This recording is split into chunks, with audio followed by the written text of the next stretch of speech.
Bonjour les amis et bienvenue sur la chaîne très apolitique de Red Clem le Z. Aujourd'hui, on va parler d'un collègue apolitique, enfin, d'un collègue qui se dit apolitique. On va parler de Psychodélique. Parce que, très récemment, il y a eu un drama entre Psychodélique et Dany Heraz. Et j'ai constaté que ce drama récent illustrait bien le fait que, parfois, Psychodélique n'était pas toujours très coubertin. Et on va voir que dans ce cas-là, on pourrait même dire qu'il fait preuve d'anti-coubertanisme.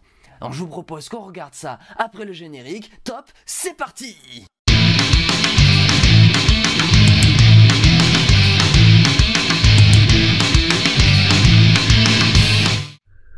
Dany Caligula a dit une grosse connerie. Vous allez voir, elle a été cutée, reprise un peu hors contexte sur l'histoire de Samuel Paty. Toujours dans le cadre de l'histoire de Lola, il avait comparé l'affaire à Samuel Paty et il expliquait Samuel Paty, ça se comprenait un peu mieux parce que Samuel Paty, il avait chié sur l'islam. Même hors contexte, tu dis comment il va se revenir là-dessus. Voilà, donc nous allons regarder deux vidéos, enfin des petites parties parce que bon, je veux pas que ça dure trop longtemps non plus. Donc Dany Caligula, prétendument dans la sauce pour avoir dit que c'est normal si Samuel Paty a été décapité. C'est ce que déclare Psychodélique. Donc on va aller voir le passage de Dany Heraz en entier pour voir ce qu'il en est. Qui font des affiches, il y a des affiches collées dans les facs avec marqué francocide en gros avec la tête de la gamine en dessous. Imagine l'enfer que tu fais vivre à la famille, comment tu fais? Ça me fait penser à Samuel Paty. Aucune éthique à ce point-là en fait. C'est en fait ce qui est facile avec les victimes isolées, c'est que tu peux leur faire dire ce que tu veux vu qu'ils sont morts, tu vois. Et là c'est une gamine de 12 ans, genre, tu vois. Autant Samuel Paty, je comprends par rapport au contexte vu que c'était vraiment un truc où il avait chié sur l'islam. Plus il était en mode prof laïque, machin, etc. Tu vois. La limite, la récupération, mais en je plus, la là, comprends. oui, ça n'a pas de sens en plus. Là, ça n'a.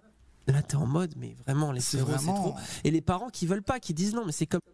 Bah en fait, moi ce que je comprends, c'est que Dany dit que c'est légitime si les NJW récupèrent l'assassinat de Samuel Paty car il aurait critiqué l'islam. Et donc après, s'il se fait tuer par un musulman, on comprend le lien que font les NJW, à savoir les musulmans tuent ceux qui critiquent leur religion. Voilà, moi, c'est ce que je comprends. Et donc, à aucun moment, Dany ou Heraz ne dit il a mérité de se faire décapiter. Qui dit ça aujourd'hui d'ailleurs, hein? Moi, je pose sérieusement la question. Enfin, à part les NJW qui, philosophiquement, sont plutôt en faveur de la peine de mort. Est-ce qu'ils ne voient pas leur propre reflet, finalement, en surinterprétant des discours tronqués et sortis de leur contexte? Voilà.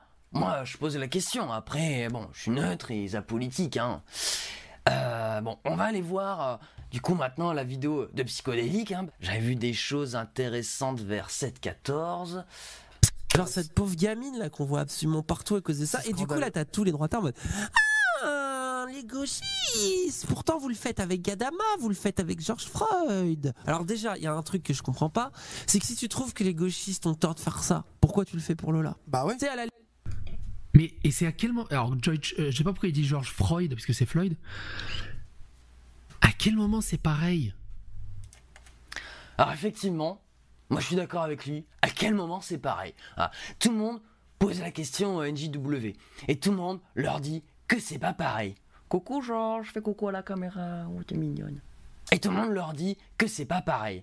Mais les NJW ont tous très envie de dire qu'un meurtre commis par un policier ou une folle, ben c'est la même chose, ça reste un fait politique dans tous les cas. Bon, on va regarder ce qu'il continue à dire, hein, parce que c'est intéressant, vous allez voir. Justement, les gens, ces droitards, comme tu dis, s'indignent de Lola parce que c'est une petite fille innocente.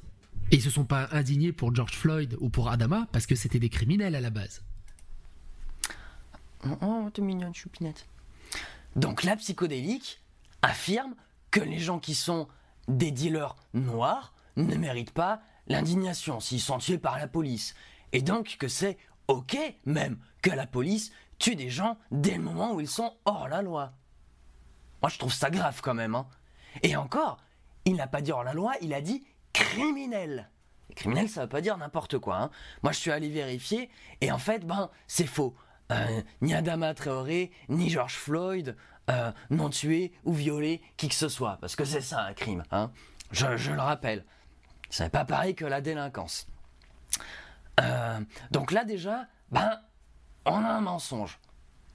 Et même si je suis contre les insultes et la violence, tout ça, eh bien je crois que je comprends la réaction qu'ont eu Dany et Raz face à tant de calomnies. Alors ça vous irez voir, de toute façon je la mets en description, cette vidéo psychodélique là, tenu absolument à la partager parce que, vous comprenez, il se fait insulter. Alors bon, moi je suis pas pour les insultes, hein, je viens de le dire, hein. Mais voilà, moi je me pose quand même la question parce que j'ai quand même l'impression que il force là. Déjà on voit, il dit des bêtises là, et puis on va voir après qu'il continue à en dire d'ailleurs. Moi c'est marrant, mais c'est comme si Psychodélique avait des comptes à régler pour avoir perdu un débat et des abonnés suite à la période vocodélique, hein. Moi je dis ça, je dis rien, hein. Bref, je reviens sur Floyd et Traoré. Je dis pas qu'ils étaient innocents et que c'était des gentils monsieur, hein, et j'ai vu personne le dire, hein, d'ailleurs, hein. Non, moi simplement, je pense pas qu'ils méritaient de mourir. Et même, est-ce que c'est vraiment une bonne chose de tuer des gens, même s'ils sont des criminels? Est-ce qu'on veut vraiment revenir à une espèce de société moyenâgeuse là, qui s'abaisse au même niveau que les criminels? Hein, moi je vous pose la question, qui coupe la main des voleurs et qui coupe la bite des violeurs? Moi je trouve que pour des gens qui sacralisent la grandeur de leur nation, les NJW en ont une vision assez barbare quand même, hein. Ils prennent même exemple sur la sauvagerie de quelques cas isolés pour nous vendre une société qui institutionnalise de la sauvagerie. Personnellement, j'ai l'impression que ces wokistes qui ont peur pour l'avenir de la France, insultent la France de par leur vision d'un monde barbare idéal, par une vision idéale d'une France qui aurait quand même une justice plutôt barbare quand même. Même moi, en tant que personne apolitique, ça me fait réfléchir. Je sais pas si vous imaginez, hein. Bon. Plus loin, il parle de Laurel, une dessinatrice qui a fait de la provoque. Et là, vous allez voir qu'il n'a aucun mal à l'excuser. On va voir ça. Elle a fait un dessin de Lola, elle a mis sur le tweet sur le 17 octobre. Et aussi, ça fait partie de la vidéo, mais il légitime totalement le harcèlement de la dessinatrice. Je vous rappelle, hein, la dessinatrice, allez regarder dans la vidéo, la dessinatrice harcelée pour avoir rendu hommage. Sa simple erreur, elle a fait un hommage à Lola, elle l'a mis sur le dernier tweet de Macron, au moment H, par coïncidence du calendrier, c'était pendant la commémoration de 1960 à propos des Algériens à Paris. Point. Par coïncidence du calendrier.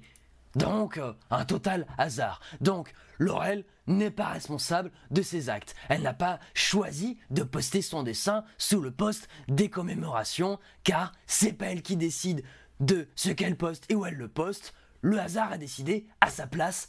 Point. Et là, je trouve que c'est Psychodélique qui est plutôt insultant envers Laurel. Quand même, selon lui, elle ne serait pas capable, elle ne serait pas en mesure de savoir ce qu'elle écrit et où elle l'écrit. Je vous avoue que je trouve ça bizarre, moi, les NJW, les droitards, ce que les gauchistes appellent les droitards, mais bon, il y a un pattern qui revient quand même chez eux, même si je sais que Psychodélique se prétend apolitique, bon, on voit bien qu'il est plutôt proche des NJW quand même, là, de par ses positions. Et bref, moi je trouve ça bizarre qu'ils en appellent tout le temps à la responsabilité individuelle et qui, quand ça les arrange, même quand aucune autre explication n'est possible, te disent « Non, mais c'était le hasard, coïncidence du calendrier, quoi. » Bon, moi, je trouve ça quand même très discutable. Bon, encore dit, si ma choupette, elle est mignonne, des fois elle fait un peu des bêtises. Et sinon, moi, j'ai cherché à quel moment Dany justifie le harcèlement de Laurel. Enfin, perso, moi, j'ai cherché et j'ai pas trouvé, hein. Vous irez regarder la vidéo de Dany et Raz si vous voulez voir, hein. Et après, dans le reste de sa vidéo, il essaye de faire des gymnastiques intellectuelles beaucoup trop compliquées et absurdes pour faire passer le message que être tué par une folle ou par une institution comme la police ou l'armée, eh ben c'est un peu pareil quoi, on peut en parler pareil comme d'un fait social quoi. Bon, on a déjà vu dans mes anciennes vidéos que dans un cas ça implique une collectivité, une institution et que ces groupes sociaux sont étudiables. La folle du quartier qui est une gamine, je comprends pas trop ce que ça remet en question en termes d'institution. À la rigueur, ça remet en question les financements publics qui sont attribués dans le domaine de la psychiatrie. Mais ça n'a pas l'air de les intéresser, d'aider et soigner les gens pour mieux vivre ensemble. D'ailleurs, je remarque que c'est une constante chez les NJW de prétendre défendre les petites gens, mais quand ils sont à l'Assemblée nationale, on dirait qu'ils font tout pour mettre des bâtons dans les roues des petites gens. Je vous mettrai quelques liens d'articles en description. Vraiment, moi, je comprends pas trop. Je trouve que c'est bizarre quand même. Un peu comme si vous voulez nous manipuler à chaque fois qu'ils prennent la parole. Bon, ce sera tout pour aujourd'hui. Pour moi, on a fait le tour de la question. On a vu à quel point psychodélique n'est Patrick Coubertin, qu'il invente des choses, qu'il transforme les discours, et par contre, lui, des fois, il dit des dingueries, et ce serait censé ne choquer personne. Bon, n'hésitez pas à liker, à partager, et à vous abonner d'ailleurs, N'oubliez pas d'activer la cloche si vous voulez être notifié chaque semaine des nouvelles vidéos que je sors. Moi je vous dis bisous sur vous, et câlins si consentis. Ciao, bye bye, à la prochaine!